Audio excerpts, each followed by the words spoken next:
Finance professionals को या CA को ऐसी क्या नई अपॉर्चुनिटीज जो एक्सप्लोर करनी चाहिए? बात यह है कि आपको शायद प्रैक्टिस में शुरू में ज़्यादा मेहनत करनी पड़ती है और बाद में उसका जो है फ्रूट आता है एज कम्पेयर टू इंडस्ट्री में आपको तुरंत आता है। क्या क्या सिनेरियोज में we can claim the input और benefit of GST which we have paid in our business? आप जो भी परचेजेस करते हैं उसकी सबसे पहली रिक्वायरमेंट है दैट शुड बी यूज्ड। मान लो 50 लाख की फॉर्च्यूनर है, उस पे ही 15 लाख रुपए तो जीएसटी हो जाता है। वो मोटर व्हीकल का क्रेडिट आपको तभी मिलेगा जब आप 4 चीजें करते हैं। But what are the benefits for businessman के लिए जीएसटी अपने आप में एक ब्लेसिंग्स है। He is not only the consultant of Nifty 50 companies, but जब से GST आया है, he has helped government in implementation and also redefining certain government policies with respect to GST. And in fact, he is a former president of Institute of Chartered Accountants, CA Atul Gupta sir. We discussed with him pertaining to GST, जो हर एक business owner, entrepreneur और finance professionals को जानना जरूरी है. And lastly, there is an upcoming field which is better than AI. In startups को investors बहुत positive लेते हैं एंड नितिन कामत ने भी कहा था कि the next trillionaire on this planet will be the person who will be solving for the environment. एक तो एनवायरनमेंट को अचीव करना है और दूसरा डेवलपिंग कंट्री से डेवलप्ड कंट्री बनना है। Welcome Atul Gupta sir, thank you for time. Sir, starting with, आप जब सीए इंटर कर रहे हैं या सीए फाइनल के एग्जाम्स दे रहे हैं and one day you will be the president of the same institute which is one of the largest accounting body in the world. आप कैसे डिफाइन करेंगे अपनी journey in a line? Thank you at the outset Nishchal. And मेरे हिसाब से कोई भी बच्चा जो सीए इंटर कर रहा होता है या फाइनल कर रहा है और वो हम्बल बैकग्राउंड से बिलोंग करता है तो कभी भी ऐसा ड्रीम देखता ही नहीं है। कुछ रोल मॉडल्स बने, कुछ इंस्पिरेशंस मिली और फिर जो है वो जो मेरा कोर था जो फैमिली के कल्चर से आया था वो ये कि हमें अपनी नॉलेज पे कंसंट्रेट करना है, एकेडमिक्स पे कंसंट्रेट करना है, स्किल पे कंसंट्रेट करना है। तो अल्टीमेटली वो करते गए। तो इलेक्शन कंटेस्ट किया, इलेक्शन में भी अल्टीमेटली आपके बहुत सारे पर्सनैलिटी ट्रेट्स होते हैं, हम्बलनेस, डेडिकेशन, कमिटमेंट, अकाउंटेबिलिटी। तो वो सब चीज़ें जब हुई तो एक ऑटोमेटिकली मैं कहूँगा कि सपोर्ट सिस्टम बनता चला गया और आप अल्टीमेटली सेंट्रल काउंसिल में पहुंच गए। तो आपका बिल्कुल ठीक कहना है कि मैंने कभी ऐसा नहीं सोचा था, लेकिन इन सारी पर्सनैलिटी ट्रेट्स की वजह से जो कि मेरे पेरेंट्स के और अलमाइटी की ब्लेसिंग से मुझे मिले और जो कहिए कि एकेडमिक के ऊपर जो फोकस किया, स्किल के ऊपर जो फोकस किया, that supported me to reach to this level. जब आपने सीए करी एंड आज जो सीए कर रहे हैं या फॉर एग्जाम्पल कोई और फाइनेंस प्रोफेशन कर रहे हैं, बहुत चीज़ें चेंज हो गई, बहुत डायनामिक हो चुका है।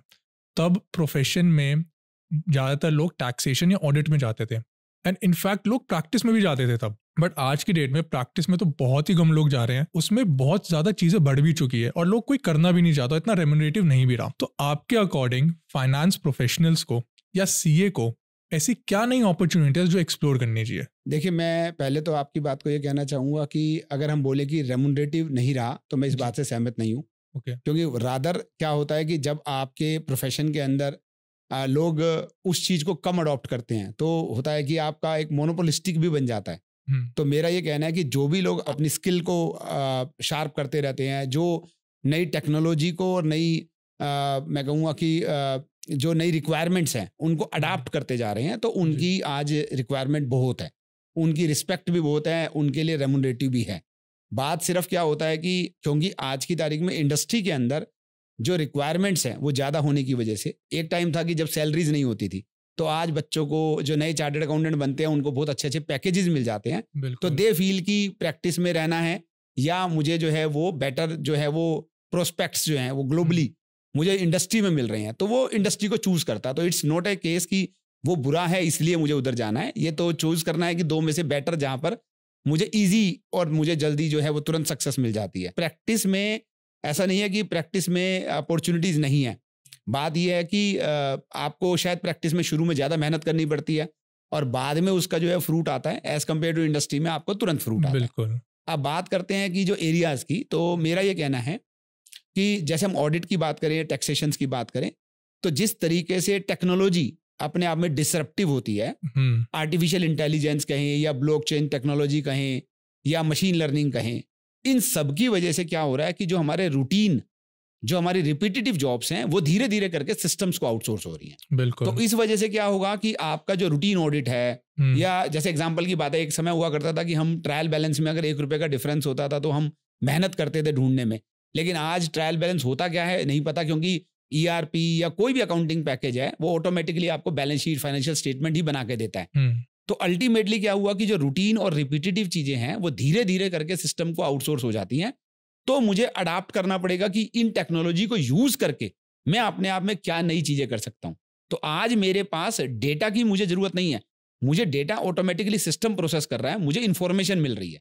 तो मुझे जो है वो उस इंफॉर्मेशन का कैसे यूज करना है वो मुझे सीखना होगा, जिससे कि मैं बेटर स्केप्टिज्म फॉलो कर सकूं, बेटर ऑडिट्स कर सकूं, बेटर क्वालिटेटिवली जो है मैं उन चीजों को हैंडल कर सकूं। अगर मैं नए एरियाज की बात करूं तो मेरी नजरों में 3 बड़े एरियाज जो हैं वो प्रोफेशन के अंदर बहुत अमर्जिंग है। नंबर 1, आप टेक्नोलॉजी को यूज करिए, AI को यूज करिए और अपनी जो एनालिटिकल स्किल्स हैं उनको ज्यादा बढ़ाइए। आपको बहुत सारे ऐसे टूल्स अवेलेबल हैं जो आपको बहुत सारे एनालिसिस करके दे देते हैं, जिनके लिए आपको पहले दिन लगते थे, महीने लगते थे, लेकिन आप उसको आज फ्रैक्शन ऑफ सेकंड्स में कर सकते हैं। बिल्कुल। सो यूज दैट। दूसरी इंपॉर्टेंट चीज है वो है हमारी सस्टेनेबिलिटी। तो आज आप जानते हैं कि हम सभी लोग जो है वो सभी कंट्रीज ने जो है वो COP26, COP27 के तहत जो है वो अपने आप को एग्रीड किया कि हम लोग सब नेट जीरो की तरफ जाएंगे। तो आज जो है वो एक बहुत बड़ा पूल प्रोफेशनल्स का चाहिए जो इस पूरी जर्नी को स्पीयर हेड करे, जो गाइड करे। और डिटेल में बताएंगे आप COP26, COP24? हाँ, तो मैं आपको ये बताता हूँ कि एक इंटरनेशनल जो हमारा कन्वेंशन होती है जिसमें सभी कंट्रीज के जो इन्वायरमेंट मिनिस्टर्स होते हैं, जो लीडर्स होते हैं, वो तय करते हैं आपस में मिलकर कि हम सब लोग अपने अपनी कंट्रीज में जो नेट जीरो है, मतलब हम अपने कार्बन एमिशंस को, तो जितना मेरे को कार्बन एमिशन करना ही पड़ेगा क्योंकि इंडस्ट्रियलाइजेशन है, सब कुछ है, पर एट द सेम टाइम मैं उसको इतना ऑफसेट कर दूंगा कि अल्टीमेटली जो है वो मेरा नेट इंपैक्ट जो है वो जीरो आ जाएगा। That is called net zero. तो अब उस जर्नी को कैसे अचीव करना है, तो अल्टीमेटली मुझे अपनी ऑर्गेनाइजेशंस में क्या क्या चेंजेस लेके आने हैं, मुझे कार्बन एमिशंस को कैसे कम करना है, मुझे उसे कैसे रिपोर्ट करना है। आज की तारीख में, पहले होता था जब हम सस्टेनेबिलिटी की बात करते थे, ये एक वैल्यूज है, मतलब ये मोरल वैल्यू की बात ज्यादा है एज कंपेयर टू वैल्यू। अगर आपकी कंपनी में कोई इन्वेस्ट करेगा, कब करेगा? जब आपका ESG का स्कोर बेटर है, जब आप जो है वो मोर सस्टेनेबल ऑर्गेनाइजेशन है। इसके लिए स्टैंडर्ड्स भी आ गए अब इंटरनेशनल, जिसको हम ISSB के नाम से जानते हैं। तो अल्टीमेटली मैं क्या कहना चाह रहा हूं आपको कि इस पूरी जर्नी को स्पीयर हेड करने के लिए बहुत बड़ा एरिया प्रोफेशनल्स के लेवल पे ओपन है। तीसरी और इंपॉर्टेंट चीज जो आज की तारीख में ग्लोबल कम्युनिटी के सामने है वो है AML, एंटी मनी लॉन्ड्रिंग से रिलेटेड बातें, prevention of money laundering act है। ये जो अपने आप में ग्लोबली आज की तारीख में एक कंसर्न बना रहता है।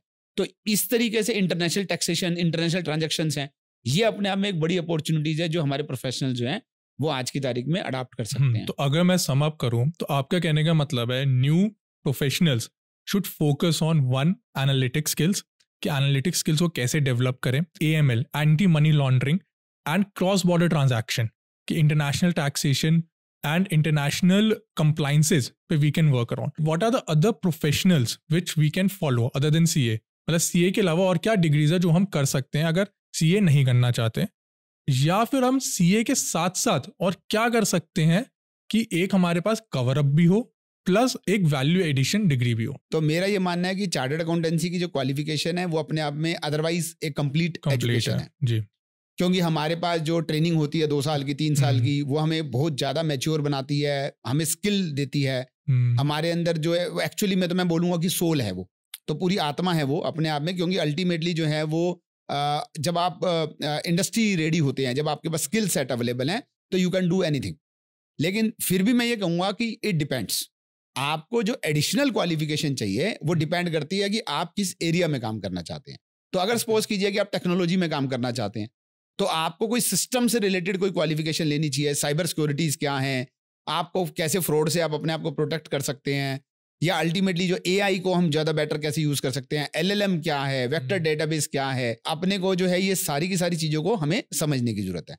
सिमिलरली अगर आप लॉ साइड में जाना चाहते हैं, लिटिगेशन, क्योंकि लिटिगेशन जो है वो प्रोफेशन का फ्यूचर है।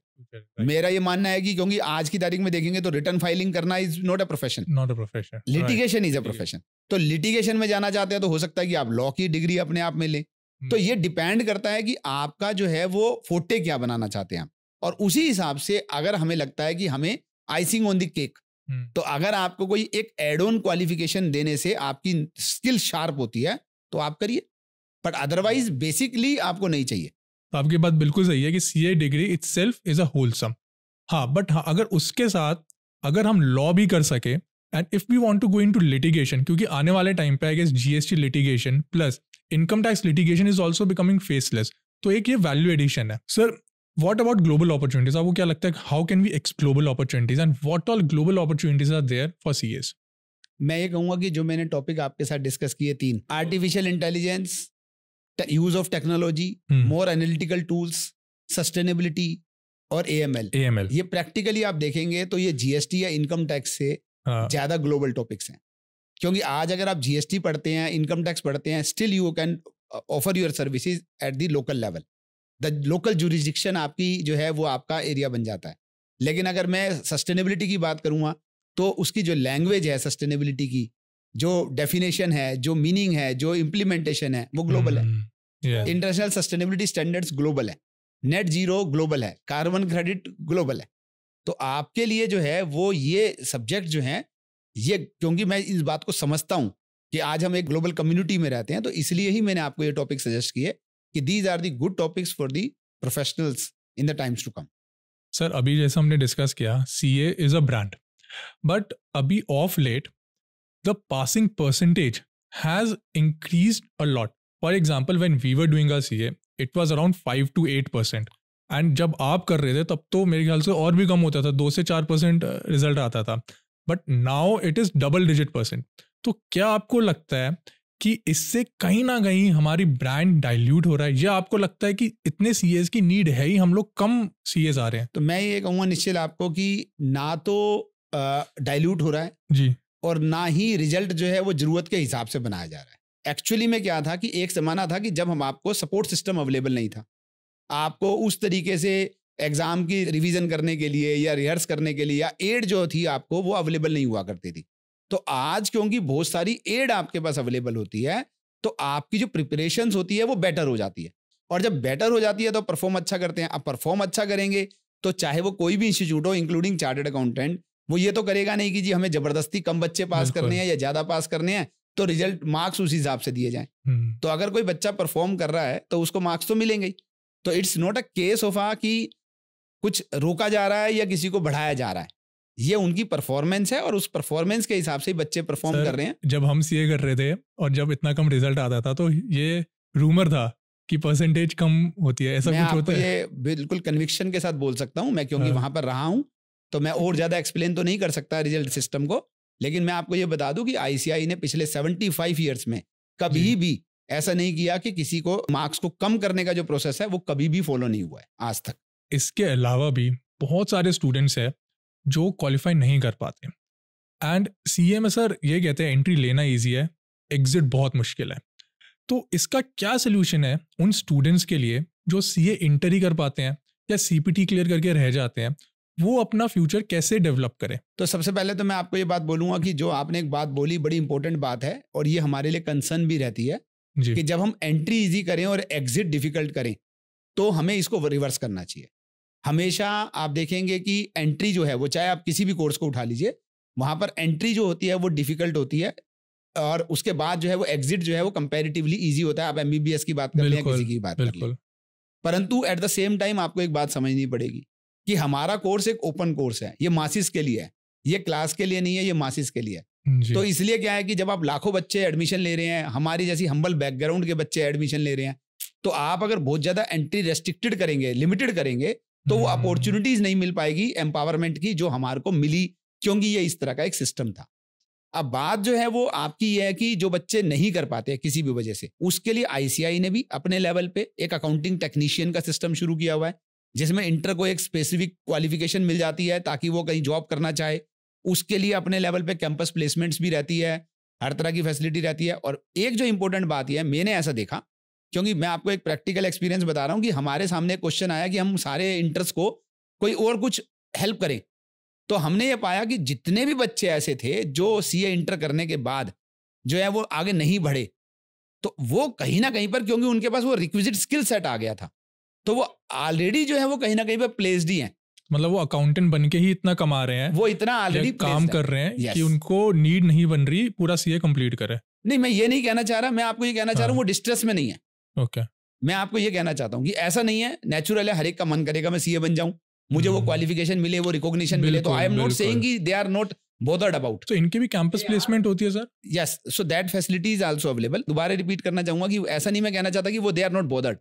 They are always concerned कि अगर सीए बन गए होते तो अच्छा होता, but still they are not in such a bad position कि आज की तारीख में उनके पास अच्छी अपॉर्चुनिटीज रहती है, क्योंकि मार्केट में एक सेकंड लेयर, एक चार्टर्ड अकाउंटेंट है जिसको एक थोड़ा सा बड़ा स्केल मिलता है, लेकिन एक सेकंड लेयर की भी बहुत बड़ी डिमांड है. Okay so now we'll be coming to your expertise and in which you have contributed a lot to the profession, that is GST. आपने इनफैक्ट कॉर्पोरेट्स प्लस गवर्नमेंट में भी आपने बहुत हेल्प करी है, जिसकी वजह से पॉलिसीज रीडिफाइन हुई है from the date the GST has been rolled out. Starting with, आपको मैंने बहुत बार सुना कहते हुए कि इनकम टैक्स साल में एक बार ही आता है, बट GST की पढ़ाई हर महीने करनी पड़ती है, ऐसा क्यों? हमारा जो GST का जो फॉर्मेशन हुआ है, क्योंकि हमारा ये फेडरल स्ट्रक्चर है, तो इनकम टैक्स जो है वो अपने आप में, जिसे हम पहले कभी कहा करते थे कि सेंटर लेवल टैक्स है, और जो इनडायरेक्ट टैक्स हुआ करते थे उसमें excise, service tax, centre tax होता था, और बाकी जो है स्टेट टैक्सेस होते थे, VAT,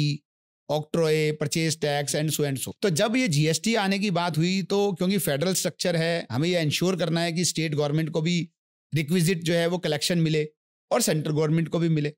तो इसकी वजह से जो है वो एक गवर्नमेंट ने एक मैकेनिज्म बनाया और जिसका नाम दिया GST काउंसिल, जिस काउंसिल के अंदर जो है वो apart from the honourable finance minister, सभी स्टेट के जो फाइनेंस मिनिस्टर होते हैं वो मेंबर होते हैं. ओके अब क्या होता है कि प्रोएक्टिवनेस ऑफ द गवर्नमेंट, मैं इस बात के लिए हमेशा अप्रिशिएट करता हूं कि गवर्नमेंट ने जब GST इंट्रोड्यूस किया, दो it was in a Hari, because कि अल्टीमेटली आपको कंसेंसस बनानी होती है, तो कंसेंसस जब बन गई तो लॉ कर इंप्लीमेंट कर दो, वेट मत करिए. So it was good on the part of the honourable Arun Jaitley sir. तो मैं ये कहूंगा कि लेकिन जब GST इंट्रोड्यूस हुआ तो बहुत सारे ऐसे इश्यूज थे जो उस तरीके से डिस्कस नहीं हो पाए थे, जिन्हें करने की जरूरत थी. फिर GST काउंसिल, क्योंकि फेडरल स्ट्रक्चर है, तो अल्टीमेटली मैं क्या कहना चाह रहा हूं आपको कि जितने भी इश्यूज हैं जो अमर्ज होके आते हैं इंडस्ट्री के लेवल पे, जिनको लगता है कि इंडस्ट्री कहीं पे स्ट्रगल कर रही है, कोई क्लैरिफिकेशन चाहिए, तो उसके लिए क्या है कि GST काउंसिल जो है वो हर 45 दिन में, 60 दिन में मिलती है और वो फैसले करके और उसके बाद उनको इंप्लीमेंट कराती है. तो आपको प्रैक्टिकली जो है वो अमेंडमेंट जो हैं वो हर 45 डेज में देखने को मिलती है.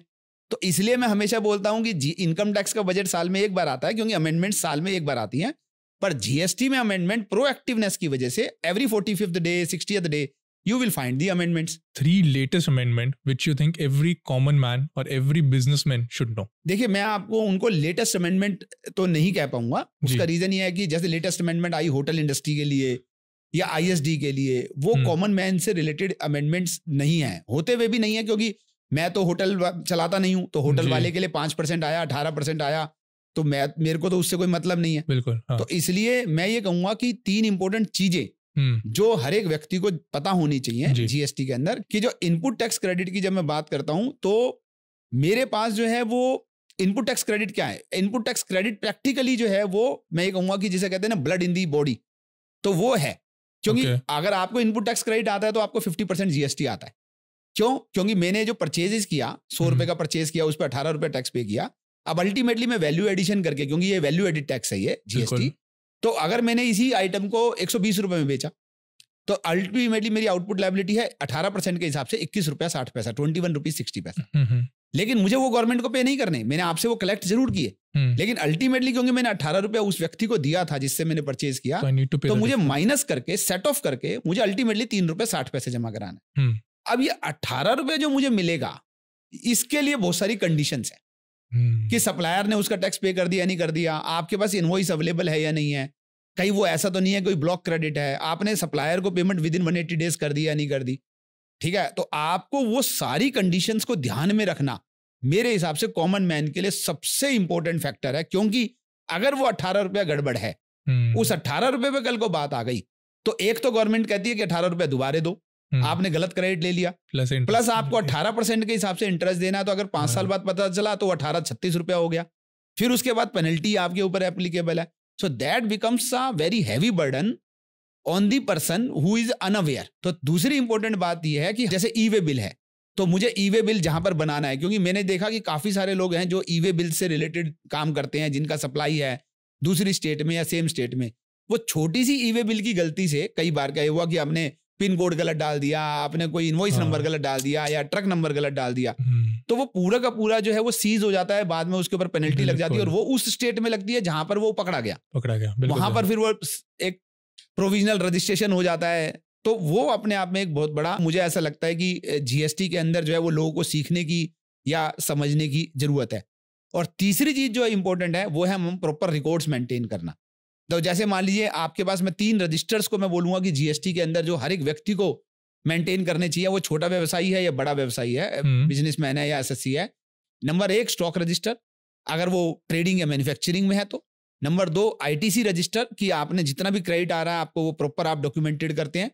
और उस पर इवन डेट ऑफ पेमेंट भी डालते हैं, क्योंकि 180 डेज में पेमेंट देखनी है आपको। और तीसरा फिक्स एसेट रजिस्टर। तो ये जो 3 रजिस्टर हैं, अगर आप ये मेंटेन करते हैं तो आपका मान के चलिए 50, 60, 70% कंप्लायंस जो है वो आपकी ऑटोमेटिकली ये करना इसलिए भी जरूरी है, आजकल इंस्पेक्शंस भी ज्यादा हो रही हैं, जीएसटी इंस्पेक्शन, राइट? तो जीएसटी इंस्पेक्शन में ये 3 रजिस्टर तो वो चेक करेंगे ही करेंगे। सेकंड, यू सेड कि इनपुट हमें ध्यान से लेना चाहिए, मतलब there are blocked credit as well. आज की डेट में क्या होता है, बहुत कॉमन एग्जांपल है सर ये, कि Amazon प्राइम पे लोग अकाउंट बनाते हैं, बिजनेस अकाउंट बनाते हैं, कुछ भी परचेज करते हैं, वो कंपनी का जीएसटी नंबर चला जाता है, उस पर परचेज कर लेते हैं। खैर, जो जेन्युइन आइटम्स हैं, मान लीजिए ऑफिस के लिए लैपटॉप लिया, इलेक्ट्रॉनिक्स लिए, कोई मॉनिटर लिया या मोबाइल तक लिया, तो वो सब लोग आज की डेट में इनपुट उसका क्लेम कर लेते हैं। अगर आज की डेट में आप आईफोन भी लेने जाते हैं, तो अगर 1 लाख रुपए का आईफोन है, उस पर 18% जीएसटी है, तो अच्छा खासा अमाउंट आपको इनपुट मिल जाता है उसका। तो क्या क्या चीजें या क्या क्या सिनेरियोज में we can claim the input और benefit of GST which we have paid in our business and which we should not? देखिए, ऐसा है, सबसे पहले तो मैं ये कहना चाहूंगा कि जितनी भी ई कॉमर्स साइट्स हैं, उन लोगों को कहीं ना कहीं पर ये जिम्मेवारी बनती है कि जो लोग उनको वो एज ए सप्लायर वेंडर जो अपने आप में एनरोल करते हैं, जो वेंडर्स ऑन बोर्ड होती है, उसमें एक ड्यू डिलीजेंस होनी चाहिए। एक तो आपने बोला कि कौन कौन से ब्लॉक क्रेडिट है, मुझे किसका क्रेडिट मिलेगा या नहीं मिलेगा। बिल्कुल। लेकिन अगर मान लीजिए वो सप्लायर ही अवेलेबल नहीं है, उसने टैक्स ही पे नहीं किया जो आपने उसको पे किया, जो अभी हम बात कर रहे थे, तो अल्टीमेटली आपको क्रेडिट ही कहां से मिलने वाला है। So first of all I have a strong feeling कि जो भी वेंडर जिससे मैं सामान परचेज कर रहा हूं उसकी ड्यू डिलीजेंस हुई है या नहीं हुई है। आज मैं किसी भी साइट पे बिलीव करता हूं कि अगर मैं वहां से खरीद रहा हूं तो अल्टीमेटली जो इनवॉइस मुझे आएगा है मैं उसका क्रेडिट लेने के लिए हकदार हूंगा। लेकिन अगर उस वेंडर ने ही उसका जीएसटी जमा नहीं कराया तो आपको कहां से मिलेगा। So it's very important for every e commerce site कि वो ये इंश्योर करे कि जो वेंडर है वो अपने आप में जीएसटी कंप्लायंट है। मान लीजिए वो रजिस्टर्ड है, उसने पे भी करा। हाँ, अब बात आगे करते हैं जी। जो इंपॉर्टेंट पॉइंट है सेक्शन 16 और सेक्शन 17 दोनों में लिखा हुआ है वो ये कि आप जो भी परचेजेस करते हैं उसकी सबसे पहली रिक्वायरमेंट है that should be used for the business और in the furtherance of business. तो क्या मतलब है कि आप अल्टीमेटली जो है जो भी आप परचेज कर रहे हैं, इवन आप मोबाइल भी परचेज कर रहे हैं, जैसे आपने बात करी कि एक फोन परचेज किया 1 लाख रुपए का, 18,000 रुपए जीएसटी पे किया। अब वो फोन जो है वो पर्सनल यूज का है या वो बिजनेस यूज का है, तो ये अपने आप में आपको इंश्योर करना पड़ेगा। अब मैं आपको एग्जांपल की बात करता हूं, आप पर्सनल फोन है, मैंने फोन लिया, आपने फोन लिया, तो वो कोई भी बोलेगा कि 70% तो पर्सनल यूज करते हो आप। लेकिन अगर मैं अपने सिक्योरिटी गार्ड को एक वॉकी टॉकी खरीद के दे रहा हूं तो वो अपने आप में ऑफिस यूज का है, क्योंकि अल्टीमेटली वो सिक्योरिटी पर्पस से यूज हो रहा है। तो सबसे पहली जो इंपॉर्टेंट बात यह है कि आपको कोई भी क्रेडिट मिलेगा या नहीं मिलेगा, उसका पहला फंडामेंटल प्रिंसिपल है कि वो उसका बिजनेस यूज है या नहीं है। कहीं ऐसा तो नहीं कि कोई पर्सनल यूज की आइटम है। तो अल्टीमेटली हमारे लिए जो पहली इंपॉर्टेंट बात होती है ये देखना। जो दूसरी बात यह है कि हमारे पास कुछ स्पेसिफिकली ऐसी परचेजेज हैं, ऐसी सर्विसेज हैं, सप्लाई ऑफ सर्विसेज हैं जिनके ऊपर क्रेडिट को ब्लॉक ही माना गया है।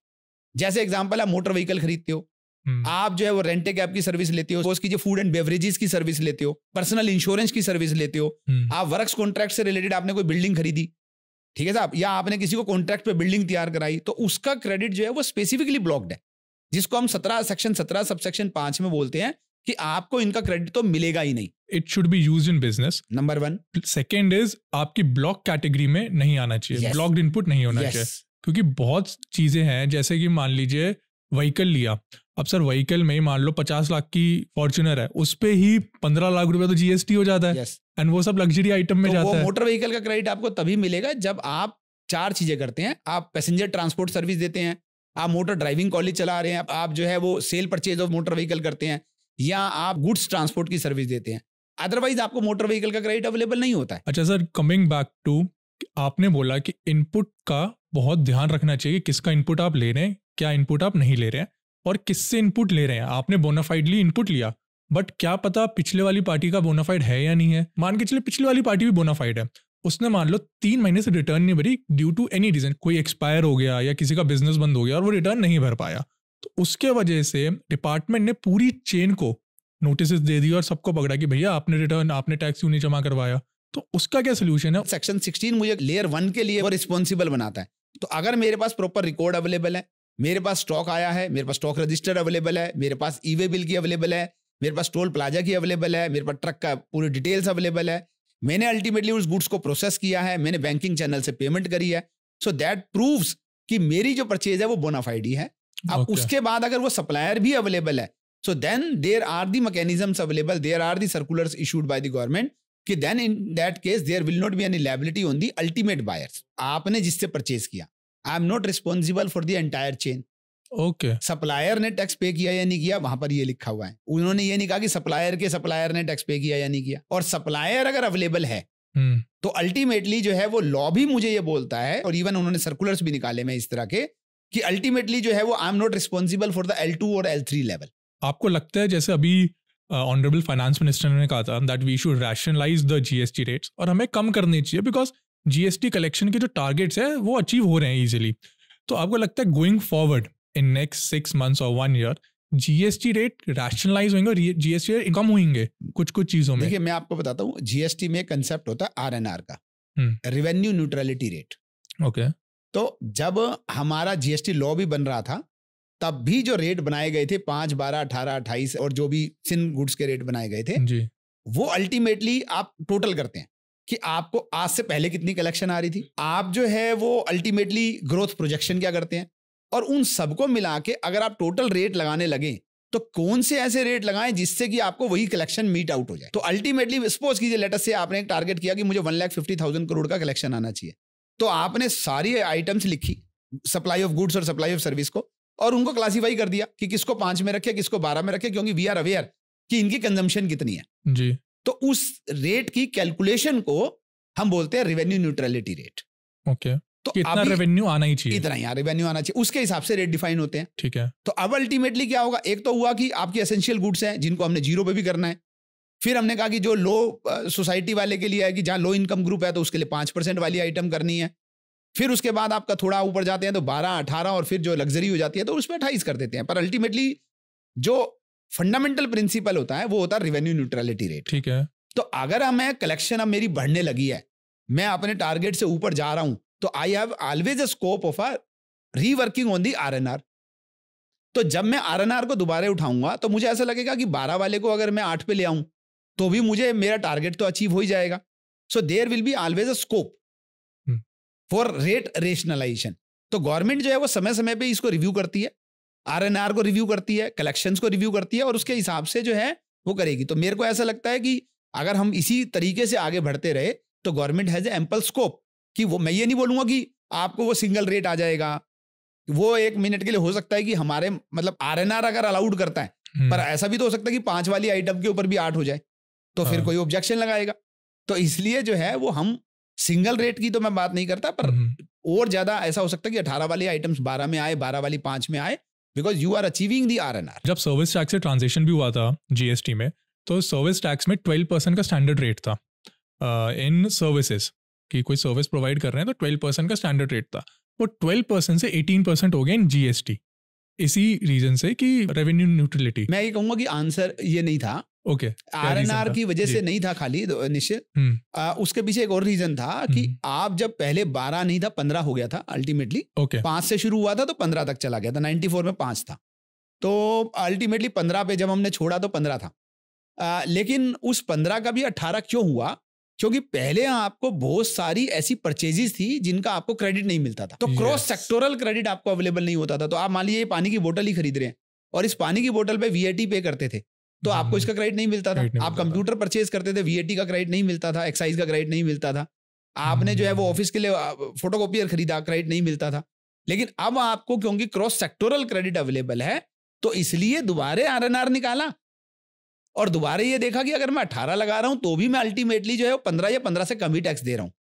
क्योंकि मुझे अब 4% का 5% का एडिशनल क्रेडिट अवेलेबल है। ऑब्वियसली, तो हम ये सोचते हैं कि हम 18% टैक्स दे रहे हैं, बट जो हमें इनपुट आ रहा है उसके बाद इफेक्टिवली तो 3-4% टैक्स ही नहीं, ऐसा नहीं होता है, वो डिपेंड करता है इंडस्ट्री टू इंडस्ट्री। अब मैं अगर बोलूं कि चार्टर्ड अकाउंटेंट की बात करें तो चार्टर्ड अकाउंटेंट के यहाँ पे तो 10% से ज्यादा होता ही नहीं है, कोई इनपुट, तो वो प्रैक्टिकली 18 में से शायद वो 15 दे रहा होता है टैक्स, कोई इनपुट नहीं होता। राइट।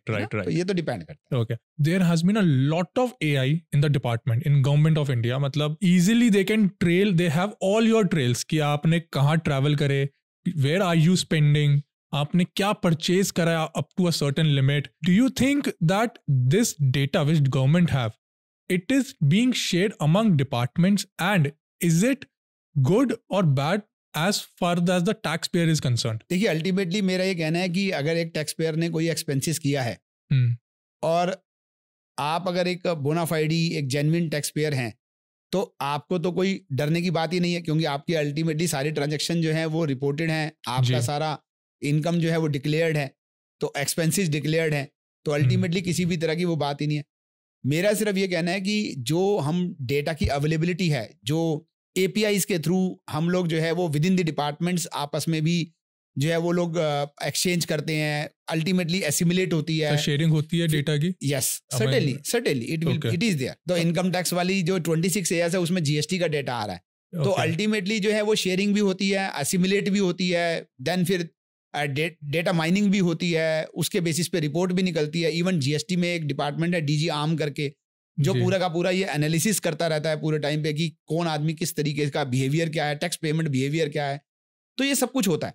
तो अल्टीमेटली मैं ये कहूँगा in the larger interest of the country, अगर हम चाहते हैं कि ज़्यादा ट्रांसपेरेंसी आए, ज़्यादा buoyancy of the tax collection आए, जो कोल्यूजन वाली एक्टिविटीज़ हैं या जो मेलाफाइडीज जो एक्टिविटीज़ हैं उनको हम लोग जो है कर्ब कर सकें, तो ultimately this is the very very important tool available to the government. So I don't feel कि there is a problem, I feel that oh yes, जो अभी तक अपने आप में उतना ज्यादा डिस्क्लोज नहीं था, so this will bring more and more transparency into the system. Where is data being shared from GST department, like if I am filing a return on GST, where all are the data being shared by GST department? नहीं, GST department ऐसे कोई data किसी को share नहीं करता है। मैंने आपको जैसे बताया कि APIs होती हैं, तो अगर आप वो API के थ्रू ऑफिशियली जो है वो क्वेरी रन करते हैं तो यू गेट द डेटा, ठीक है। तो हर एक कोई लेता है, आपको भी अगर डेटा चाहिए तो आप API के थ्रू रिक्वेस्ट करिए with the permission of this SSC, ठीक है। तो आपको पब्लिक APIs हैं, प्राइवेट APIs हैं, तो अगर प्राइवेट APIs होती हैं तो उसका डेटा किसी के पास भी एक्सेस नहीं होता जब तक कि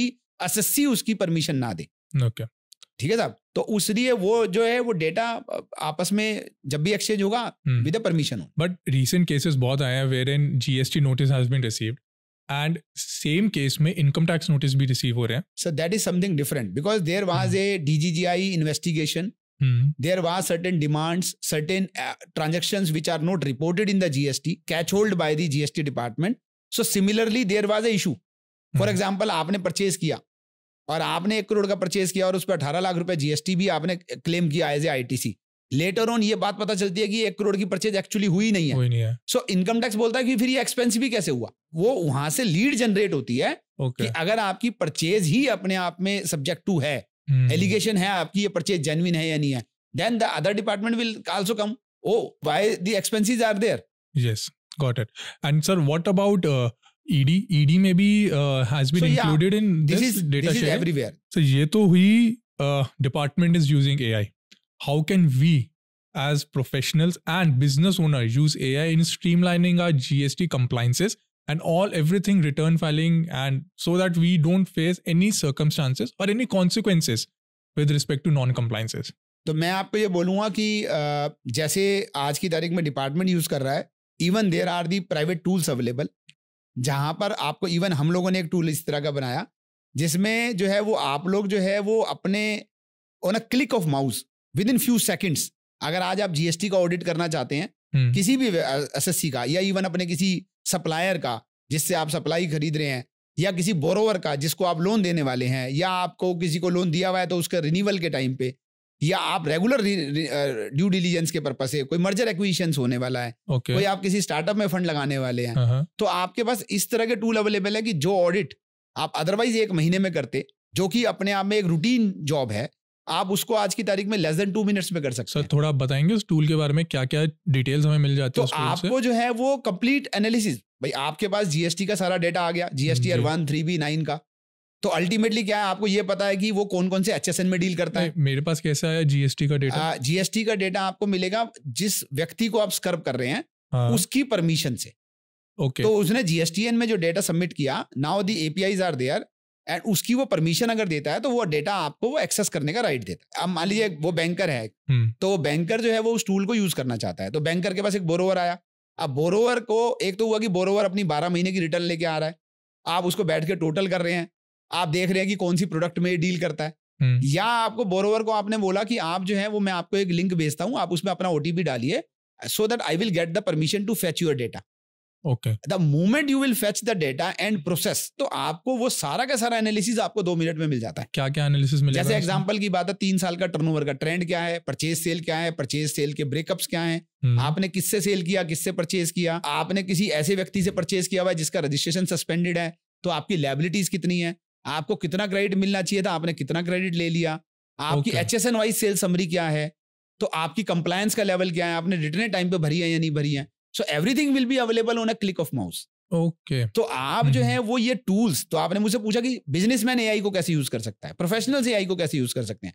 तो पहले आप ये सारे एनालिसिस करने में महीनों लगाते थे, और उसके बाद आप कंक्लूजन में पहुंचते थे कि मुझे इसके साथ बिजनेस करना है या नहीं करना है, मुझे इसको लोन देना है या नहीं देना है, मुझे जो है वो इस व्यक्ति के ऊपर जो है वो जीएसटी का क्रेडिट लेना है या नहीं लेना है, या मुझे इस व्यक्ति के साथ जो है ट्रांजेक्शन कितनी मेरी वायबिलिटी रहेगी या नहीं रहेगी। आज आप वही डिसीजन 2 मिनट में ले सकते हैं। So that increase your speed, efficiency. तो आज अगर आप लोन देने लगे तो एक लोन आप 1 महीने बाद दे रहे हैं, और एक लोन आज आप आज ही दे पा रहे हैं। सो दैट इंक्रीज योर निम, नेट इंटरेस्ट मार्जिन, की आप उसी पैसे के ऊपर 1 महीने का एक्स्ट्रा इंटरेस्ट कमाते हैं। ये तो आपने एआई के पर्सपेक्टिव से बोला, but what are the benefits for businessman in GST? For example कोई एक्सपोर्ट स्कीम्स हैं, मान लीजिए कोई D2C बिजनेस कर रहा है, उसको बाहर मान लीजिए इंडिया से मैन्युफैक्चरिंग करता है, इंडिया में ट्रेडिंग करता है, लेबलिंग करता है, मार्केटिंग करता है, एंड बाहर सेल करना चाहता है, यूएस सेल करना चाहता है, यूरोप सेल करना चाहता है, तो what are the benefits available for them? देखिए, मैं आपको ये कहूंगा कि बिजनेसमैन के लिए जीएसटी अपने आप में एक ब्लेसिंग्स है। ओके। उसका रीजन है कई। एक, पहले हमारे पास क्या होता था कि जब जीएसटी नहीं था तो कास्केडिंग इफेक्ट्स होते थे, टैक्स पे टैक्स होता था। आप जो है वो अल्टीमेटली जब आप VAT चार्ज करते थे तो एक्साइज ड्यूटी की वैल्यू इंक्लूड करके उस पर चार्ज करते थे। फिर उसके बाद डबल टैक्सेशन भी होता था। आप रेस्टोरेंट में खाना खाने जाएं तो वो वैट वैल्यू पूरे पे लगा देता था, फिर सर्विस टैक्स भी लगा देता था 400 रुपीज पे। फिर उसके बाद क्रॉस सेक्टोरल क्रेडिट नहीं मिलता था, वैट का क्रेडिट सर्विस टैक्स के लिए नहीं मिलता था, सर्विस टैक्स का क्रेडिट वैट के लिए नहीं मिलता था। तो अल्टीमेटली जब ये सारे के सारे बोटलनेक्स हटे, आपको एंट्री टैक्स के लिए लाइनों में नहीं लगना, बॉर्डर पे लाइनें नहीं लग रही हैं, क्योंकि आपको जो है वो परचेज टैक्स जमा कराना है, एंट्री टैक्स जमा कराना है। आपका जो व्हीकल का मूवमेंट के लिए आपको फॉर्म्स नहीं चाहिए, C form, F form, D form. आपका ई-वे बिल जो है वो ऑटोमेटिक इन्वायरमेंट में आपको मिल रहा है। आपको क्रेडिट लेना है तो आपको इनवॉइसेस के बेस पे डायरेक्टली आपके क्रेडिट सिस्टम के अंदर आ रहा है, तो आपका कैश फ्लो बेटर मैनेजमेंट होता है। ये सारे वो बेनिफिट्स हैं जो बिजनेसमैन को, जो इंडस्ट्री को जीएसटी आने की वजह से मिले। ओके। सिमिलरली जब ये सारे बेनिफिट मिले तो आपकी जो कॉस्ट है वो कम होती है, क्योंकि कास्केडिंग इफेक्ट नहीं है, डबल टैक्सेशन नहीं है, क्रॉस सेक्टोरल क्रेडिट अवेलेबल है। तो अल्टीमेटली आपकी जो एक्सपोर्ट्स है वो मोर कम्पिटिटिव हो जाती है। आप जो चीज पहले 140 रुपए में बाहर एक्सपोर्ट कर सकते थे वो शायद आज 130 रुपए में कर सकते हैं। तो ultimately you become more competitive.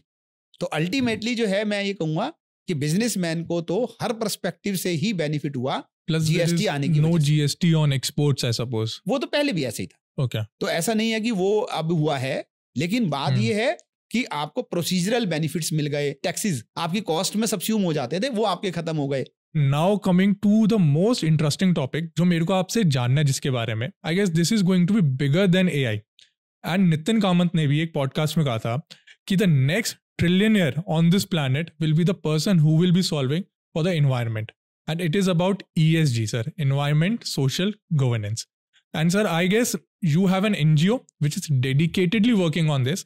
And अभी आपने एक इवेंट भी करा था जहाँ पे विवेक ओबरॉय, सुरेश प्रभु जो यूनियन मिनिस्टर हैं, एंड बहुत सारे डेलीगेट्स थे जिन्होंने who address this issue as well.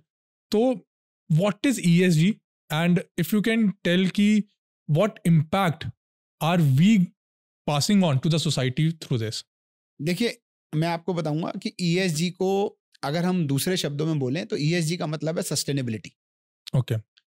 तो आपका ऑर्गेनाइजेशन, आपका पूरा एंटायर वर्किंग एनवायरनमेंट, आपकी मदर अर्थ, द क्लाइमेट, सब चीजों की सस्टेनेबिलिटी जो है उसको हम बोलते हैं ES और G। ओके। मतलब अगर आपको सस्टेनेबल रहना है, आप चाहते हैं कि क्लाइमेट में सस्टेनेबिलिटी रहे, प्लेनेट पे सस्टेनेबिलिटी रहे, आप चाहते हैं कि आपके ऑर्गेनाइजेशन में सस्टेनेबिलिटी रहे, तो आपको अगर आप ये 3 चीजें फॉलो करेंगे तभी सस्टेनेबिलिटी आएगी। ओके। ESG मतलब E for environment, S for social, social includes your workforce, social includes your society जहां पर आपका प्रोडक्ट या आप सर्विस जो है वो रेंडर करते हैं, और G is the governance structure in the organisation. तो अगर आपके एनवायरनमेंट, आपके ऑर्गेनाइजेशन में, चाहे आप मैन्युफैक्चरिंग करते हो, ट्रेडिंग करते हो या सर्विस प्रोवाइड करते हो, there should not be any positive carbon emissions. अगर आपके ऑर्गेनाइजेशन में लेट अस से कि आप जो है वो इतना टन का कार्बन एमिशन करते हैं, तो आप उसे ऑफसेट कैसे करते हैं? आप सोलर प्लांट लगाते हैं, आप ग्रीनरी करते हैं, आप प्लांटेशंस करते हैं, या आप किसी भी पर्पज से अल्टीमेटली, तो आपने क्या करना है कि अल्टीमेटली लेट अस से आप आज 10 टन का कार्बन एमिशन करते हैं, आपको उस 10 टन को 4 टन पे लेके आना है। जो 4 टन कार्बन एमिशन भी हो रहा है वो आपके उन्हीं सोर्सेज से हो रहा है जो सोलर से, फिर उस 4 टन को आप ऑफसेट कैसे कर रहे हो? तो ultimately everybody has to become a net zero, so that is called environment. India में सर ये किस लेवल पे अभी? इंडिया के लिए 2 बड़े चैलेंज है, एक तो एनवायरनमेंट को अचीव करना है और दूसरा डेवलपिंग कंट्री से डेवलप्ड कंट्री बनना है। तो आपको प्रोग्रेस भी करनी है, आपको इंडस्ट्रियलाइजेशन भी करना है और at the same time net zero भी करना है। तो हम लोगों ने तो दोनों ही चीजों को अडॉप्ट किया है। तो अब मैं आपको ये बताना हूँ कि जैसे एग्जांपल है कि सेबी ने BRSR करके एक सिस्टम बनाया, business responsibility and sustainable reporting, जिसमें टॉप 1000 लिस्टेड कंपनीज को ऑलरेडी कंपलसरी कर चुके हैं कि वो रिपोर्टिंग करेंगे, और कंपलसरी रिपोर्ट करेंगे और बताएंगे कि उनका E कहां पर खड़ा है, S कहां पे है और G कहां पे है। अच्छा। सिमिलरली अगर मैं बात करूं तो IBA ने, जो इंडियन बैंकर्स एसोसिएशन है, उन्होंने वॉलंटरी गाइडलाइंस इशू कर दी हैं कि हर एक बैंक को अपने बड़े बोरोवर्स का लिए ये देखना है कि वो ESG कंप्लायंट है या नहीं है।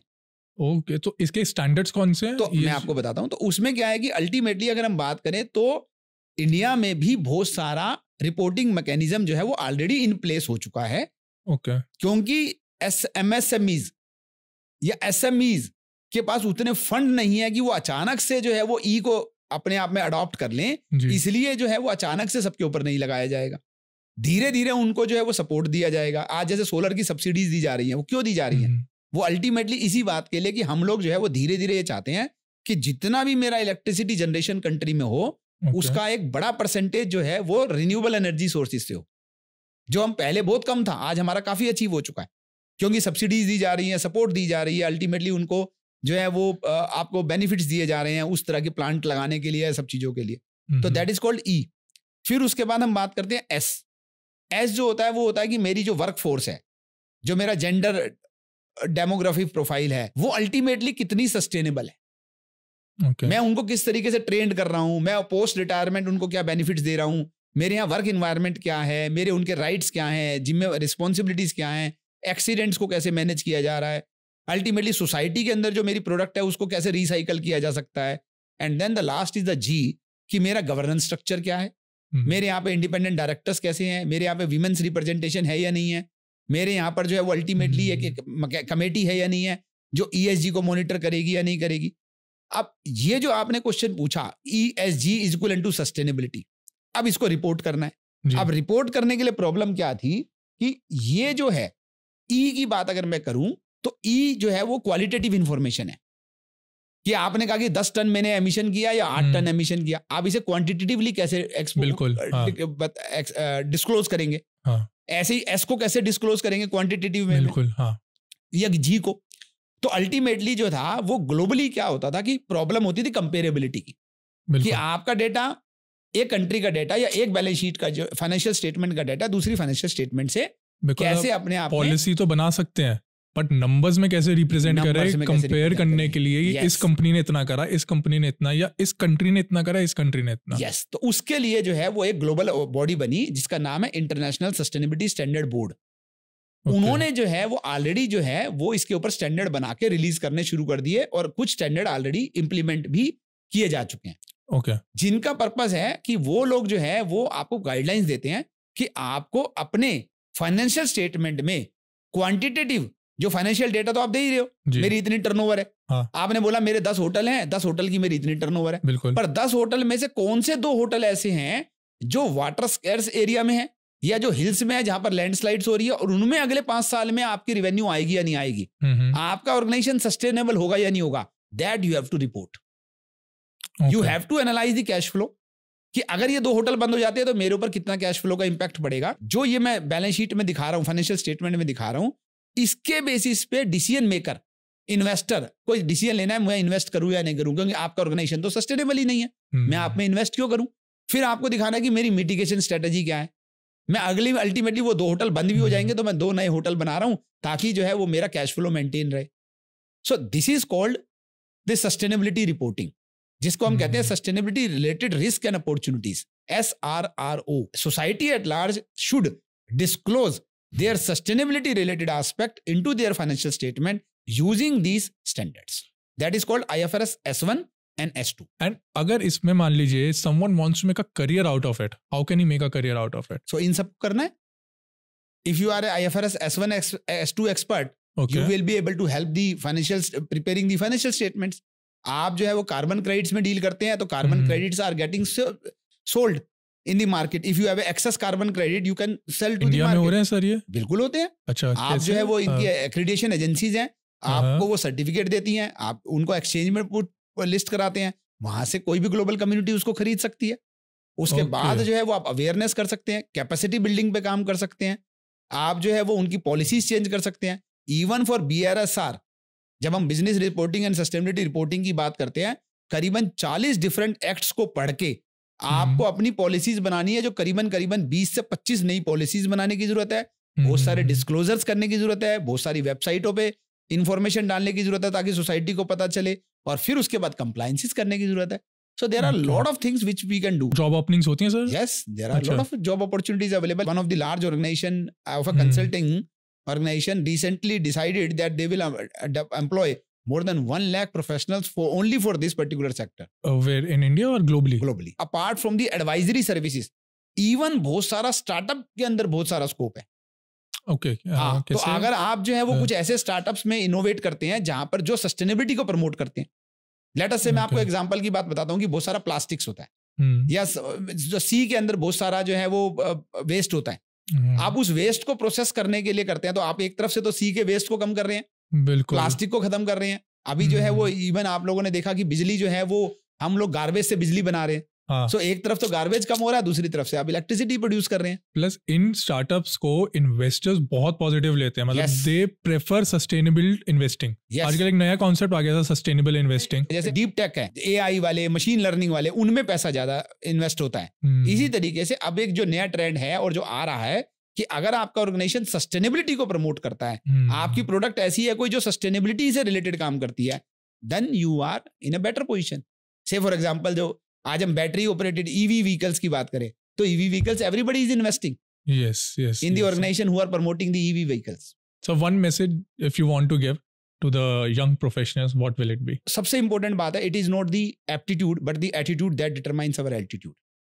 मतलब कि आपका जो है वो जो एटीट्यूड है, जो पर्सनैलिटी है आपकी, जो अल्टीमेटली जो है वो आपका जो बिहेवियर है, जो आपका धीरे धीरे करके करेक्टर बन जाता है।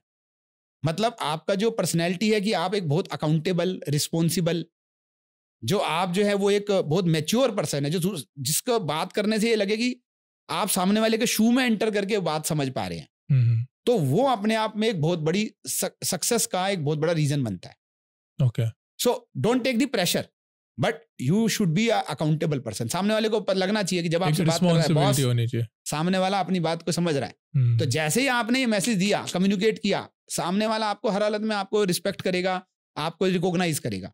दूसरी चीज, स्किल मैटर करती है। आप जो है वो you should not be the jack of all.